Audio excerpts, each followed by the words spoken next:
काय सांगताल प्रचार आपला मुलगा उभा आहे तर कशा पद्धतीत तुम्ही प्रचार करत आहात जनतेमध्ये? जनतेमध्ये प्रचार करत असताना गेले 4 महिने झाला आम्ही हा वार्डामध्ये फिरत आहोत. ज्यावेळेस आमची उमेदवारी ज्यावेळेस आरक्षण पडलं आणि त्यावेळेस आम्हाला मातोश्रीने आदेश आला.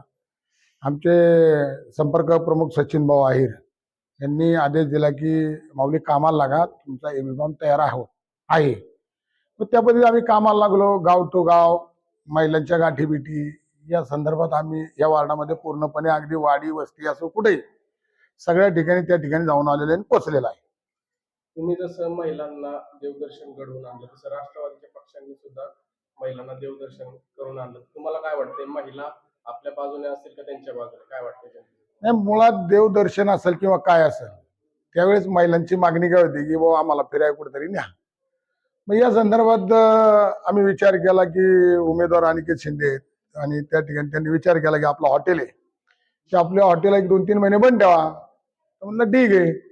मग जे काही लाडकी बहीण योजना यांनी चालू केली, मग त्या ठिकाणी महेंद्र बोर्डे असतील, सचिन भाऊ असेल किंवा उमेदवार अनिकेत शिंदे असतील, यांच्या विचाराने या गोष्टी झाल्या आणि त्या ठिकाणी देवदर्शन किंवा पिकनिक पॉईंट म्हणून एक महिलांना आनंद देण्यासाठी 1-2 दिवस विरंगुळा किंवा आपल्या या ग्रामीण भागामध्ये चूल मूल शेती या महिलांना दुसरं काय येतं.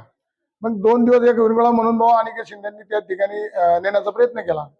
याच्यामुळे मतदान आपल्याकडे येईल महिलांचं? नाही, आता ही जनता ठरवणार आहे. शेवटी काय असतं माहितीये का, की कोण काय करणार आहे याच्यापेक्षा सत्ता आल्यानंतर प्रत्येक माणूस त्या ठिकाणी शासकीय काम करत असतो. मग ते रस्ते असेल, लाईट असेल, पाणी असेल, या सगळ्या गोष्टी होतात. त्यामुळे ज्यावेळेस खुर्चीवर बसतील त्यावेळेस त्या सगळ्या गोष्टी पूर्ण होणार आहेत. आणि मुळात आता असा विषय आहे की इतर कोण असेल मला त्याशी काही देणे घेणे, पण आज एक तरुण 27 वर्षाचा मुलगा आहे, सचिन असेल, महेंद्र असेल, हे युवक आहेत आणि या युवकांना संधी पाहिजे. कारण राष्ट्राची संपत्ती आपण पाहिलं की लहान मुलं असतात, ही राष्ट्राची संपत्ती असते आणि तीच राष्ट्राची संपत्ती आज इथं उभी राहिलेली आहे. म्हणजे यांच्या मनामध्ये काय विचार आहेत किंवा जनतेमध्ये जाऊन आपल्याला कामं करायची आहेत या संदर्भात युवकच पुढे येत असतो. डायरेक्ट कोण 60 आणि 70 वर्षाचा माणूस येत नाही. आता कोण 60 वर्षाचा असेल, कोण 50 वर्षाचा असेल, त्याच्याशी मला काही देणे गेले नाही. पण आज जर ही तरुण मुलं आहेत, ही जी पळणार आहेत, तर ते 60 वर्षाचा माणूस पळणार आहे का? एवढंच फक्त लक्षात ठेवायचं. बाकी दुसऱ्या गोष्टी आपण बोलण्यात काय अर्थ आहे? यावेळेस आमच्या मार्फत जनतेला काय संदेश द्याल? तुमच्या मार्फत जनतेला असा संदेश देईल की या ठिकाणी जिल्हा परिषद आणि पंचायत समितीत 2 वेळा उद्धव बाळासाहेब ठाकरे पक्षाने उमेदवारी दिलेली आहे आणि त्यानंतर पुन्हा उमेदवारी उद्धव बाळासाहेब ठाकरेंनी दिलेली आहे. त्यामुळे जनतेचा कौल हा पहिल्यापासून जो आहे तो आजच राहणार आहे. दुसरं काय